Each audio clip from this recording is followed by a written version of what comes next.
ریگزار میں دھول کے ستون اٹھ رہے تھے، گھوڑوں کے پاؤں زمین کو چیر رہے تھے۔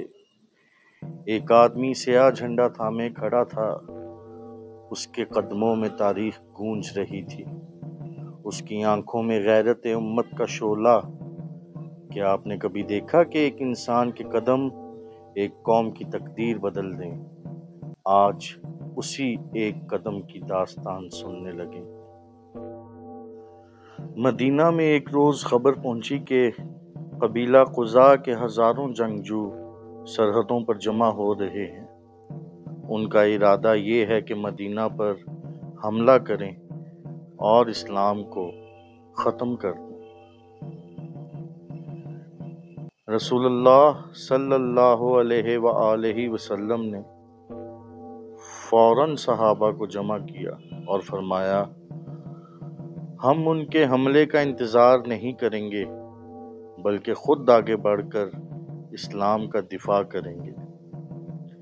آپ صلی اللہ علیہ وآلہ وسلم نے ایک لشکر تیار کیا اور اس کی قیادت عمرو بن عاص کے سپرد کی۔ لشکر روانہ ہوا، لیکن دشمن کی تعداد اور طاقت زیادہ تھی۔ جنگ سخت ہونے لگی، مسلمانوں کو مشکل پیش آئی۔ رسول اللہ صلی اللہ علیہ وآلہ وسلم نے مزید کمک بھیجی تاکہ لشکر مضبوط ہو جائے، لیکن فیصلہ کن کامیابی ابھی دور تھی۔ اسی وقت رسول اللہ صلی اللہ علیہ وآلہ وسلم نے مولا علی کو بلایا۔ صحابہ کے درمیان خاموشی چھا گئی۔ نبی صلی اللہ علیہ وآلہ وسلم نے اپنے دستے مبارک سے جھنڈا مولا علی کو دیا اور بلند آواز میں فرمایا، اے علی، یہ پرچم لو، خدا کی قسم اب یہ لشکر اس وقت تک واپس نہ آئے گا جب تک اللہ اسے فتح نہ دے۔ مولا علی نے عاجزی سے سر جھکایا اور لشکر کے آگے بڑھ گئے۔ میدان میں گرد و غبار اڑ رہا تھا، ہزاروں دشمن نعرے لگا رہے تھے۔ قزا کے بڑے بڑے سردار گھوڑوں پر سوار تھے، لیکن جیسے ہی حضرت علی نے لشکر کو منظم کیا، سب کے دلوں میں حوصلہ بھر گیا۔ ایک دشمن سردار آگے بڑھا اور للکار کر کہا، کون ہے جو میرا مقابلہ کرے؟ مولا علی تلوار تھام کر گھوڑے سے لپکے۔ چند لمحوں کی گونج سنائی دی، پھر وہ سردار زمین پر گرا پڑا۔ مسلمانوں نے تکبیر بلند کی، اللہ اکبر، اللہ اکبر، اللہ اکبر۔ اب دشمن کے قدم ڈگمگا گئے۔ مولا علی کے ایک ایک وار سے دشمن پیچھے ہٹنے لگا۔